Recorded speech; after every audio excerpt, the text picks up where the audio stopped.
عظیم مکه شدیم که یگان تفلک دسترس کنیم و به شرافت بزرگ کردن همون تفلک صاحب پول شویم، مال شویم. از بس که میگه سالی قحطی بود، بسیار سالی مشکل بود، بالا یک خر سوار بدم، خری سفیدی لاغر، قوت توانایی خیچ کشیدن نداشت، با من در بالا کاری در بالاش سوار، بیچاره خر قفا میماند. همراه ما صدا میکنم که یک لحظه صبر کنی من شما را دیرو کنم. یک بار دو بار صبر کردن، اما دیدن که این خرک لنگی ما همیشه قفا میماند، دیگر اعتنایی نکردن، در رفتن. همراه شوهرم میگه، شوهرم یک شتری سفیدی خراب دیگر داره، میگه همون شتر از مهارش گرفته از یک ماده اشتر، او پای پیاده میرود، من در بالای خر سوار، نگی در معنی هر دومان گویا پیاده ایم. اومدیم به مکه، وقتی رسیدیم فرزندای پدردار و فرزندای ثروتمند همه را زنها علاقه انتخاب کرده گرفتیان. اومدیم که یک تفلک مانده است با نام محمد صلی الله علیه و سلم. در ابتدا میگه قبولش نکردم، وقتی شنیدم که پدر ندارد، یتیم است.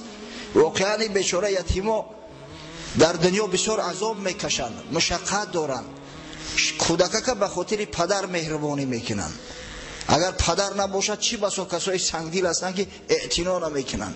شما ببینید که حتی به حد ظالم شده بدیم که در میان مردم یک عرف است که به همه یتیما بازی نکنه که شما را یتیم میشه، یا یتیم بیچاره را سرخر میگن. تا به حالی را قول این سخن ها مروج است، اگر چنده که ما زیاده از 1000 سال شد که الحمدلله مسلمان هستیم، اهل دین و دیانت هستیم، خداشناس هستیم.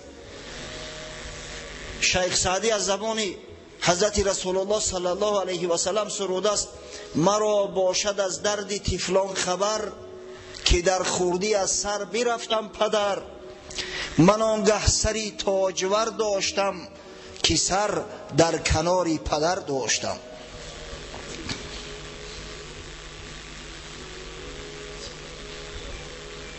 حلیمه میگوید از بس که دیگر یگان کودک دیگر باقی نمانده بود، هر قدر جستجو کردیم نیافتیم. در ابتدا میگه نیت کردم که همون طفلک نگیرم، زیرا پدر ندارد، باباش پیر است، شاید تا 2 ساله باباش هم دیگه در قید حیات نماند، ما از مبلغ محروم میشویم. اما نزد شوهرم اومده، وقتی همراهش مصلحت کردم، میگه شوهرم نصیحت کرد که بگی همون طفلک، شاید که خدای تعالی به خاطر آنکه ما یک طفلک یتیم تربیت میکنیم یک برکات در زندگی من عطا کند. اگه خداوند میخواست که این حلیمه معروف و مشهور دنیا گردد همراه شوهرش. ببینه اومده میگن از عبدالمطلب، گفتم قبولش دارم. عبدالمطلب هم خوشنودی خش اظهار کرد، فرزند داد در دستم. وقتی میگه طفلک خورده در آغوش گرفتم، قدرت خدای تعالی هر دو پیستانم پر از شیر شد. یک روز چیزی نخورده بودم، میگه هیچی نداشتیم، طعام ما همون شیری شتر بود. بیچاره شتر دیگر از خرابی و از مداری به حال شده بود که دیگر یک قطره شیر از او جوشیده نمیشه. کودک طفلک شیر زد، مست خوابش برد. پسرک خدمت میگه گرفتم، یک پسرک دارد با نام عبدالله ابن حاریس. پسر من میگه خورد سیر کرد، نشسته بوده، میگه که نخست شوهرم با یک تبسم فراخ داخل شد، گفت زنک جان گمان میکنم که همین طفل بسیار طفلی به پای قدم ای، شاید به خاطر یتیمیش باشه، خداوند برکت داده است. از شتر یک ستیل شیر جوشیدم. گفت سبحان الله، شتره که نو فرزند زایده است یک ستیل شیر نداره، یک ستیل شیر جوشیدم. همراه شوهر بگه خمسیری شیر زده، با بعض دیگر از دو غلام تقسیم کرده. میگه حلیمه بعدا روزی دیگر که عازم وطن خود شدیم، باید به قبیله خود برمیگشتیم. خری سفید لاغر من قدرت خدای تعالی میگه پیش اسبا میتازه، همه قدر تیز میتازه. این زنا میگه در تعجب ماندن که یا حلیمه ای دختری ابو زعید، این مگر همون خری نیست که پره روز در بالاش با مکه اومده بودی؟ میگه گفتم بله. گفتم چی دردش رسیده است؟ سبحان الله، اسبی تازی گشت است. بیچاره این زنای ساده از کجا میدونن که در بالای او خر طفلک سوار است که رحمت عالمیان است؟ خر میفهمد، اما متاسفانه بعضی شخصایی هستند که دعوای انسانیت میکنن، اما والله عقل فراست چو از خر پستر است. سبحان الله. خر میدونه که در بالا کی سواره، مثل یک اسب تازی مست تازان میروه. اما چی بسا مردم احمق به فراستی هستند که بعد گذشتن هزارها سال حالی هم به پیغمبری ما اراد میگیرن، حالی هم کوشش میکنن که به این دین مبین زیان و ضرر برسونن. چون که دریاهای رحمت جوش کرد، سنگها هم آب حیوان نوش کرد. مرده 100 ساله بیران شد زگور، دیوی ملعون شد به خوبی رشک حور. این همه روی زمین سرسبز شد، چوب خشک اشکوفه کردن نقص شد. ببینه بهار شده است، هفته دیگه میایم که همه درختها گل کردیان الکی، بلبلا در چه چه میزنن، زیرا خداوند طبیعت زنده کرد. همچنین به تولد رسول الله صلی الله علیه و سلم خداوند بنی بشر زنده کرد، تاریخ بشریت زنده کرد. قصه کوتاه در مال حال نه فقط حلیمه بلکه تمام مردم بنی سعد، همو اهل محله و اهل دیار خداوند چنان برکت عطا کرد. همه دیگر میگفتن قسم به خدا یا حلیمه یک فرزندی نیک پیرت انتخاب کردی. خشم حالت زنهای دیگر به حلیمه غیبته میخوردن، حسد میبردن که ای کاش که ما ایره قبول میکردیم. از بین 2 سال گذشت، حضرت صلی الله علیه و سلم از تمام کودکای دیگر نیرومندتر قویتر کلان شده بود. پسرک 2 ساله علاقه تخته در کوچه ها میگشت و حلیمه هم قدر محبت بسته بود. و این شخصی هست که با او محبت نکنی، دیلی که به آلایش باشد، شخصی که مکار نباشد، حیله‌گر نباشد، مگر میتواند چنین یک طفلکی را دوست دارد. بعد 2 سال نزد مادرش آورد، مادرش التماس کرد، گفت من از باد هوای مکه به همین طفلک به همین فرزندم خوف دارم. در مکه کسل ها می آید، بیماری های وبا و دیگر بیماری های سرایت کننده. بگذار التماس گفت بگذار من امیره کلان کردم بگیرم. عبدالمطلب یک مبلغ بسیار کلان ایران براش داد، زیرا عبدالمطلب عبدالله را دوست می داشت و وقتی عبدالله در قید حیات نبوده این کودکک تولد شد، برای عبدالمطلب از جانش عزیزتر بود. حلیمه گفت برای تربیه باقی مانده پول نمیگیرم، فقط اجازت من فرزند در نزد خودم بگذارم و کلام کنم. مادرش هم از بس که یک بیماری سخت در مکه حکم فرما بود، وبای بود، فرزند داد در دست حلیمه برای من بعد کلام کردن. حلیمه آورد فرزنده، تا 4 سالگی در نزدش بود. بار همراه کودکا، همراه برادران رضاعیش بازی میکرد، ناخواست 2 نفر شخص پیدا شدند، با پشت خواباندندش، سینه مبارک چاک کردند. برادرش عبدالله ابن حارث وقت دید تلخش گفید. تازان بیچاره به خونه شون اومد نزد مادرش که مادر جان برادر قرشی ما 2 مرد اومدن کشتن، حقیقتا سینه‌ش چاک کرده بودن و از قفس سینه قلبش خارج کردن. حضرت جبرئیل یک خونی لربسته بود علاقه از داخل قلبش خارج کرد، گفت این نصیبه شیطان بود که در قلب تو بود، گرفت دور انداختش. بعدا قلبش شستن و در موضع خودش باز از نو وصل کردن و گذاشتن. این همون انشراح قلب است که در سوره الم نشرح خداوند به پیغمبر خودش منت میگذارد. الم نشرح لک صدرک، ای حبیبی من، آیا من سینه تو را باز نکردم، قلب تو را پاکیزه و تازه نکردم؟ تو پس چرا غمگین میشوی؟ تو چرا مایوس میشوی؟ فإن مع العسر یسرا، پس به درسته که همراه هر یک مشکلی آسانی است. هر مشکلی که به سرت آمد غمگین مشو، زیرا بعد او مشکلی آسانی است. این مع العسر یسرا، به درسته که همراه همون مشکلی باز یک آسانی دیگر است. در مقابل یک مشکلی خداوند 2 آسانی را ذکر کرد. وقتی که حلیمه ای کار دید آمد که فرزند رنگ روش کندگی واقعا در نزد سینه پیغمبر خدا صلی الله علیه و سلم یک ایزی جراحی نمودار بود. حضرت انس ابن مالک میگوید که ما همون را در بدن حضرت میدیدیم، مشاهده میکردیم. آوردندش نزد مادرش حلیمه که راستی من گفت ترسیدم خدای نکرده در دستی من یگان کار شود، من تا قیامت دیگه خدمت نمیبخشم، ترسیدم. گفت آمد به آغوش مادر مهربان. خداوند خواسته بود که این فرزند چند مدت همراه مادرش باشد، زیرا مادرش هم اونقدر عمری طولانی نداشت، در این زمین باید که مادرم از بین میرفت.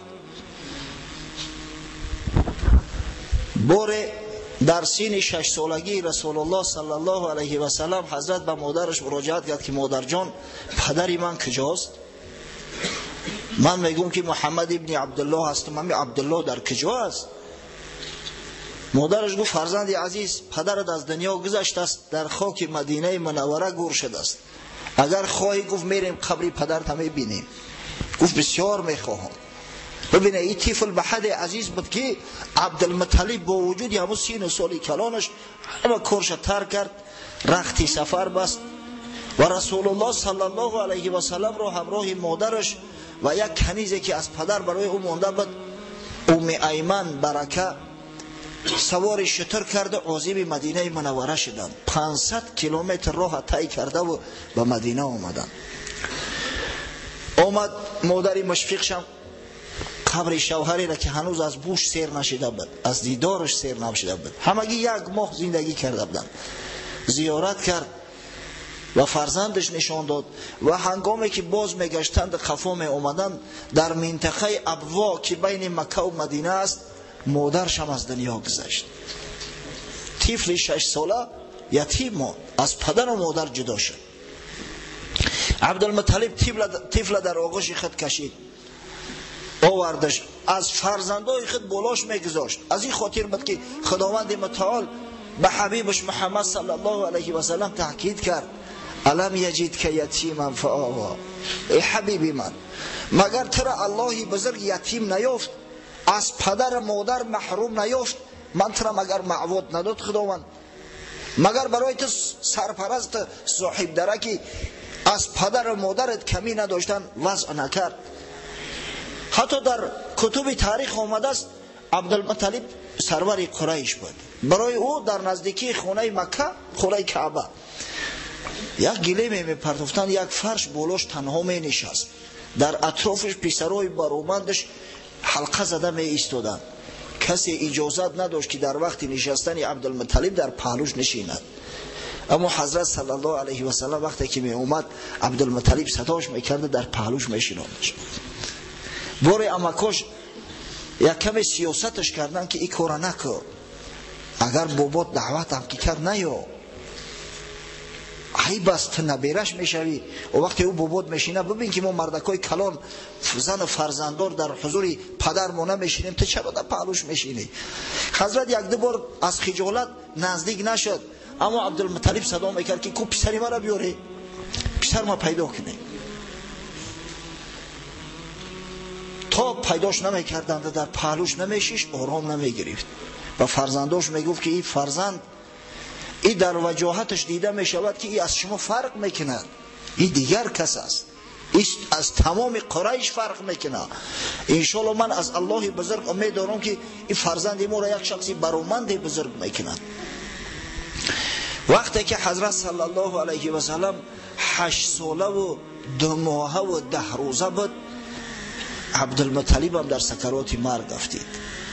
قبل از وفات پسرش ابو طالب که با پدر محمد صلی الله علیه و سلم برادر شقیقه هستند، از یک پدر یک مادر هستند، صدا کرد و گفت همین فرزند من به تو وصیت کردم یا ابو طالب، اگر خدای نکرده یگان واقعه شود من از تو دامنگیر میشم. به ابو طالب توصیه کرد، حضرت خودش جان به جان آفرین تسلیم کرد رفت. عبدالمطلب از دنیا گذشت. ابو طالب از پدرش دیده محمد خردسال خوبتر نگهبین میکرد. ببینه عادتا همین ینگه ها کم کم بخیلی میکنن، سختشون میرسه. مخصوصا کودک یتیم باشه در خلوت میپوچنش گوش تا میتن. اما خداوند که حبیبش دوست میداشت و معواش داده بود. زن ابو طالب فاطمه بنت اسد که خودی این زن اصلا هاشمی است، از زنای هاشمی است، مادر علی. محمد خردسال از علی و عقیل و جعفر بالا میدونست و حد دوستش میداشت.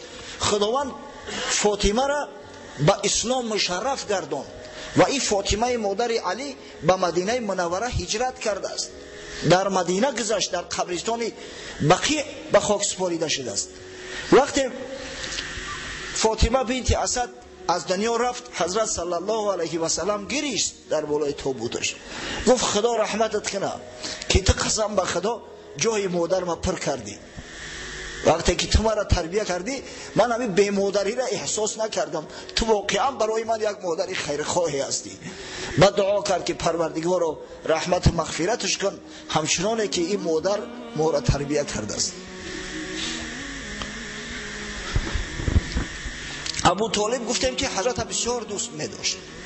حتی در تاریخ آمده است که بار میخواست به سفر برآید به جانب شام. ما برای شما چندین مراتبه گفتیم که زندگی مردم قریش، زندگی مردم مکه از حساب همون سفرها بود، سفرهای تجاری میکردن، به قول امروزه برده میرفتن. ابو طالب بار عزم سفر شام کرد. حضرت صلی الله علیه و سلم 12 ساله بود، خرد بود. وقتی ابو طالب میخواست از مکه خارج شود، حضرت نزدش آمد، گفت عمک جان مرا با کی پرتافته میرای؟ دیگر دل ابو طالب دب کفان شد، دب پاره شد. فرزند گرفت در شتر در پهلو شنم، قسم به خدا گفت تا وقت زنده هستم من ترا ترک نمیکنم، تا وقت زنده هستم من ترا ترک نمیکنم، نمیگذارم یک خاری در پاد بخلا. و همراهش گرفته و به شام رفتن. در نزدیکی شهر بصره هنگام ورود به شام یک شهر بود است با نام حوران. حوران امروز هم خیوران میگن اگر گوش کنه. و یهودی ها این شهر را ضبط کرده و از مسلمان ها گرفتیم بدبخت ها. منطقه خیوران میگن در تلویزیون. یک راهب زندگی میکرد با نام بحیرا. اصلا نامش جرجس بود است اما تخلصی بحیرا داشته است، به همین بحیرا معروف بود.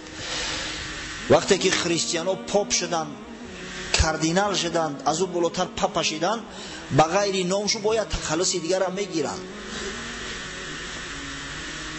این شخص بسیار آدم معروف و مشهور بود و مردم عرب هیچ حساب نمیکرد، زیرا مشرک بودن، اهل کتاب نبودن.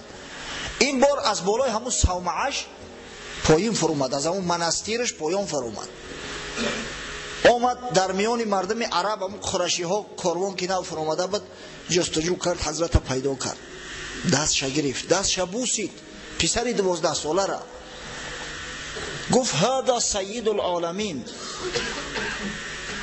و هذا رسول الله رب العالمین یبعثه الله رحمتا للعالمین. به مردم جاهل گفت این سید عالمیان است، این را خداوند پیغمبر عالمیان و پیغمبری مبعوث میکنه و رحمت میشوه برای تمام عالم، تمام بنی بشر نجات میده. ابو طالب همراه شیخای قریش تعجب کردن، گفتن ما علمک بما علمت، تو از کجا میدونی؟ گفتن گفت وقتی که از عقبه میفرمده، از عقبه وقتی پایین میشده، تمام سنگ ها و درختان به این سجده میکردند، صلوات میفرستادند. با کار خداوند گوشای شما را کر کرده است، مشرکا نمیفهمه. درخت و سنگ فقط به پیغمبر صلوات میفرستند، فقط در پیش پیغمبر تعظیم میکنند. و این را گفت به همون نشانه مهر نبوت که در پشتش است میشناسم، و دست کرده پشت حضرت نشان داد. به مقدار یک سیبک خورد در زیر شانه راستش مهر نبوت بود، نشان شد که این مهر نبوت است. این را نه فقط من، این را تمام اهل کتاب میشناسد. و من گفت به جان این طفلک خوف دارم از یهودی های شام. کی از گفت سرداری ای؟ ابو طالب گفت ولی من هستم، عمکش هستم. گفت ترا به خدا قسم این کودک بصره ندارو، خوف دارم که بجانش یگان آسیب میرسونن، با در خجالت میمونی. و این اما که بزرگو را ببینه که همه کار ترک کرده، حضرت صلی الله علیه و سلم از نو به مکه مکرمه ارسال کرد، نگذاشتش که داخل بصره شود. قصه کوتاه، محمد خردسال یک جوان صالح با ادب، با غیرت، با محبت بزرگ شد. تمام قریشی ها دوستش می داشتن، از بس که خدای تعالی از خوردی قلبش پاک و به آلایش کرده بود. ولی همین حسده که در دلهای ما هست، کینه که داریم، عداوت داریم، بغض داریم، همش از حساب اون است که در قلب ما حصه شیطان وجود دارد. اما خداوند متعال قلب حبیبش از همون خردسالیش، از 4 سالگیش علاقه پاکیزه کرده بود. نه کسی را دشنام حقارت کرده است، نه کسی را سخن تند گفته است، نه با کسی منازعه و جنجال کرده است. این خیلی کودک کی دوست نمیداره، برای همه محیب بود. از خوردیش امینش میگفتن، محمد الامین.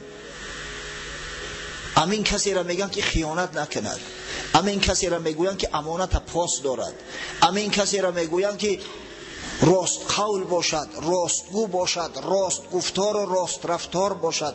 و این تخلص از خوردیش به محمد امین علاقه از جانب مردم قریش داده شده بود. دو سخنی در موضوع نامش، نام محمد صلی الله علیه و سلم. بسیاری محققان میگن که نام محمد در میان عرب نبود، اصلا نبود. و وقتی که باباش عبدالمطلب حضرت داخل کعبه کرده، در کعبه نام او را محمد گذاشت، همه میگه در تعجب ماندن. اما درستش این است که نام نادر بود، اما بود. در کتب تاریخی آمده است، مثلا ابن فورق روایت میکند 3 نفر میگه شخصا بودن که با نام محمد ذکر میشوند. بعضی ها همین عدد تا 16 نفر رساندگیان، یعنی از 3 تا 16 نفر شخص در نیم جزیره عربستان با نام محمد زندگی کردند. سبب محمد نام گرفتن شد چی است؟ عادتا این نام شخصای میگذاشتن که با نصرانی ها نزدیک بودن، یعنی در شفت نصرانی ها میزیستن، مردم یمن یا مردم مثلا شام. چرا این نام میگذاشتن؟ زیرا از نصرانی ها شنیده بودن که پیغمبری آخر زمان محمد صلی الله علیه و سلم عنقریب باید تولد شود در همین سرزمین، در این مرز. با آرزوی آن که یکی همین فرزند ما همون محمد موعوده نباشد، نامای فرزنداشون محمد گذاشتن. و این عبدالمطلبی که از نصرانی ها و از اهل کتاب فرسخ ها دور بود، خداوند الهامش داد و فرزند در نامش گذاشت محمد صلی الله علیه و سلم. مادرش نامش احمد گذاشته است. در قرآن عظیم شان در 4 موضع نام محمد صلی الله علیه و سلم ذکر شده است. در یک موضع در سوره صف نام احمد صلی الله علیه و سلم. هر دو نام هم نام حضرت هستند. قصه کوتاه، پسر برنادیل کلان شد، اگر چنده که ابو طالب دوستش می داشت، نگهبینش میکرد، اما از بس که میدید که ابو طالب عیالمند است، از امو خوردیش گوسفندای مردم قریش میچرانید، در بدل چند قیرات مزدی که براش میدادن گوسفندبانی میکرد. بعدا وقتی که اندک بزرگتر شد، همراه یکی از تاجر بچه ها با نام صایب ابن ابی صایب به تجارت مشغول شد. در تاریخ آمده است که وقتی صایب ابن ابی صایب به نزدش آمد در روز فتح مکه و با او سلام عرض کرد، حضرت صلی الله علیه و سلم گفت خوش آمدی، رفیق بسیار خوبه بدی در تجارت همراهی من. و وقتی که سین مبارک به 25 رسید،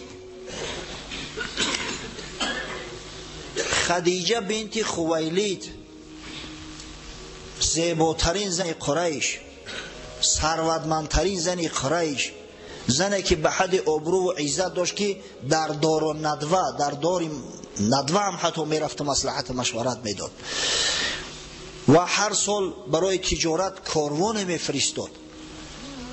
این بار وقتی که به طلب یک نفر شخصی که امین باشد کاروان را برده به منزل مراد رساند و بعد بازگشت کند، در مال خیانت نکند افتاد، با او توصیه کردن که همین محمد جیان ابو طالب به کار گیر. بسیار شخصی امین است، با صلاحیت است، از تجارت هم با خبر است، جوانی با ادب است. از بس که خدیجه نمیشناخت محمد صلی الله علیه و سلم را، از این خاطر غلام خود میسره را همراهش کرد. گفت مواظب باش، ببین که من این آدم نمیشناسم، مبادا خیانت نکند.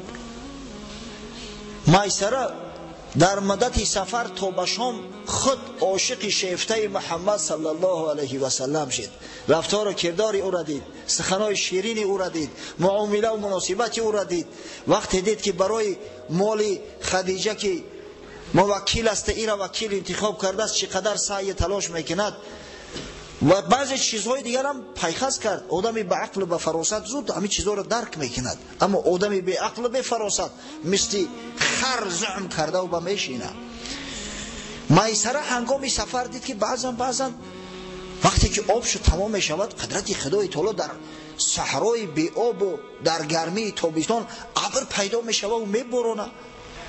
پیخست کرد که بعضا در جاهایی که یگان سایگی نیست برای استراحت فرود میآیند، ابر میآید بالای سری رسول الله صلی الله علیه و سلم میگیرد. همین چیزا را احساس کرد. وقتی بازگشت کردن نزد مادر اومد، به حد توصیف کرد محمد صلی الله علیه و سلم که خدیجه مادر عاشق زار شد، زنی که تمام قریشی ها خواستگارش بودن، همه صدها آدم به خواستگاری آمده بود، اما گفته بود من دیگه شوهر نمیگیرم. عاشق شد به حدی که ببینید زن اصلا یک عفت دارد، شرم حیا دارد. یک دوگانه داشت با نام نفیسه بنت منیه. دعوتش کرد، گفت من چیکار کنم که دیگه دلم آرام ندارد، بی صبر و بیقرار شدم. نفیسه در خلوت حضرت صدا کرد، گفت که زن نمیگیری یا محمد؟ او سین سالت به جای رسید است، 25 ساله شدی تا که. گفت زن میگیرم، نه که مشکل تر است مهر زنم مهیا کردن و یک زن صالحه پیدا کردن. گفت خدیجه را دیدی؟ گفت دیدمش. گفت چه خیلی است؟ گفت بسیار زنی صاحب جمال، با کرامت، با شرافت. گفت میل نداری خدیجه را بگیری؟ گفت مگر خدیجه مرا میگیره؟ تا گفت خواستگار بفرست، خدیجه راضی میشه میگیرد. آمد نزد عمکش ابو طالب.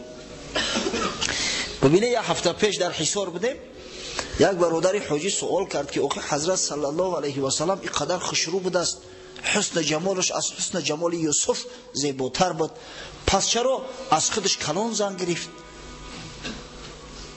من در جواب گفتم که دادر جان، اگر تو خدیجه مادر منمی دیدی هرگز این کلمه را به زبان تلفظ نمیکردی.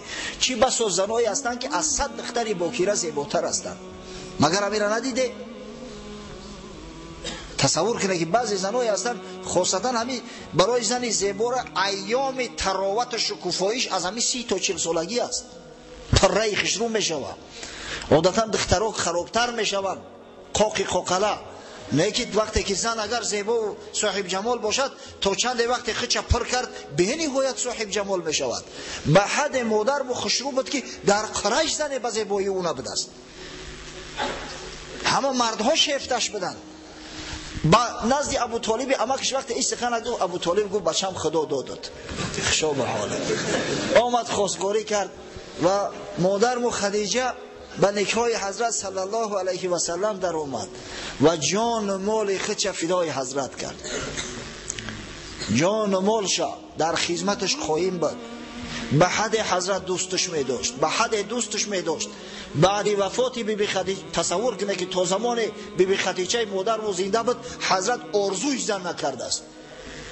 در قریش که در اونجا زن گرفتن و زن طلاق کردن بازیشه بود کرده بود، آرزوی زن نکرد.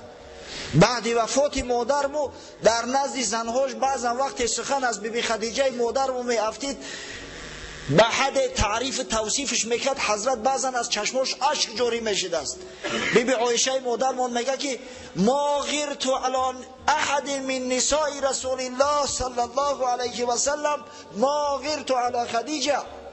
به هیچ زنی حضرت صلی الله علیه و سلم اینقدر رشکی که به بی خدیجه داشتم نداشتم. میگه رشک می اومد. بی بی خدیجه ای که پیش بی بی عایشه مادر ما از دنیا رفته است، بی بی خدیجه ای که بیبی عایشه ندید است را، اما میگه به حد تعریف توصیفش میکرد حضرت که رشکی من می اومد. خشو به حال کسی که خدای تعالی تزنی صالحش بده. واقعا همین شیر مردو را زنها شیر مرد میکنن، شیر زنها شیر مرد چون میکنن. پس هر کدمت که باشه دائم دعا کنه که خداوند صاحب زنی صالحم کن. یک برادر این سحر در تلفن ما پول گذرونده است، التماس کرده است که یک دعا کنه دست جمعانه در روز جمعه که یک زن صالحه خداوند نصیبم بگردونه. پروردگار به این برادر، به تمام برادرایی که در آرزوی زن صالحه هستند، خواه جوان باشند خواه پیر، خداوند جفتای صالح سالم نصیب روزی گردان. آمین یا رب العالمین. به همین طریق حضرت صلی الله علیه و سلم تا سین 37 سالگی به زندگی مشغول بود، به تجارت ها مشغول بود، تا اینکه باری اول در سن 37 سالگی رؤیای صالحه دید. رؤیای صالحه یعنی خوابی که مثل روشنایی صبح روشن است، در ذهن در یاد آدم میماند. حضرت عادتا خواب نمیدید است، اما وقتی باری اول رؤیای صالحه را دید دیگه خودش در شگفت افتاد. کار باری دنیا دیگه در دلش سرد شد، دیگه تمام محبت از دنیا قطع کرد، دیگه دستش در یگان کار پیش نمی رفت. و من بعد حضرت خلوت اختیار کرد. خلوت در ماه شریف رمضان می رفت مدت یک ماه در غار حرا. حاجیان میدونن این غار حرا در کجا است. بسیاری حاجیامون بیچاره را زورشون نمیرسن که به غار حرا را نرسن. حضرت یک ماه به تنهایی در غار حرا میرفت و عبادت مشغول میشد. اگر چند طریقه عبادت نمیدونست، اما خداوند پیغمبرای خود از عبادت بت نعوذ بالله و از شرک همیشه نگه میدارد. یک طرفت العین حضرت یک بتی را قبول نداشت. وقتی در نزدش قسم به لات و عزا میخوردن چنان غضبناک میشد که حضرت هیچ وقت اینقدر غضبناک نمیدیدن. میگفتن چرا تو اینقدر غضبناک میشوی؟ دشنامت میتونی که غضب نمیگیری؟ آقا میگفت همین لات و عزا دو سنگ بدخاصیت یا چی هستن که شما به هم یا قسم میخوری؟ آقا قسم میخوری قسم به الله بخوری، شرم نمیداری؟ مدت 3 سال حضرت رؤیای صالحه میدید، تا اینکه عاقبت الامر سال 40 عام الفیل 40 از تولد رسول الله صلی الله علیه و سلم حضرت جبرئیل امین در غار حرا در نزدش پیدا شد. واقعا روز دوشنبه بود، شبانه روز دوشنبه را شبش بگیم 21 رمضان به قول اصح حساب کتاب کردن از همه درسته شب 21 رمضان است. و همچون فلق صبح حضرت جبرئیل امین در نزدش حاضر شد، گفت یا محمد صلی الله علیه و سلم اقرا، بخوان. گفت ما انا بقاری، من گفت خطخوان نیستم، هیچی را نمیدونم. حضرت میگه جبرئیل آغوشم کرد، چنان زیر کرد که گمان کردم که از تمام وجودم قوت دیگه هم از بدنم ترک شده رفت. باز میگه در زمین گذاشتم، گفت اقرا، بخون. با میگه در جواب گفت من قاری نیستم، چرا بخونم؟ باز باری دیگه آغوش کرد، میگه به همون شکل چنان فشار امداد که گمان کردم آسمان و زمین به هم دیگر سایش یافتند. باری سوم وقتی گفتم ما انا بقاری، من قاری نیستم، گفت اقرا بسم ربک الذی خلق خلق الانسان من علق اقرا و ربک الاکرم الذی علم بالقلم علم الانسان ما لم یعلم. اول چیزی که از قرآن عظیم شان بر رسول خدا محمد مصطفی صلی الله علیه و سلم نازل گشته است همین 5 آیه اولی سوره اقرا است. از بس که امروز ما اعلان کردیم که انشالله روز مولود است، الحمدلله که هر هفته ما مولود است، اما امروز از بس که ما از دیروز اعلان کرد، از هفته گذشته اعلان کرده بودیم و در مجلس مدادرم قاری شمشاد جانم شرکت داره، انشالله الحال بلندگویا که در دست قاری شمشاد جان میتم تا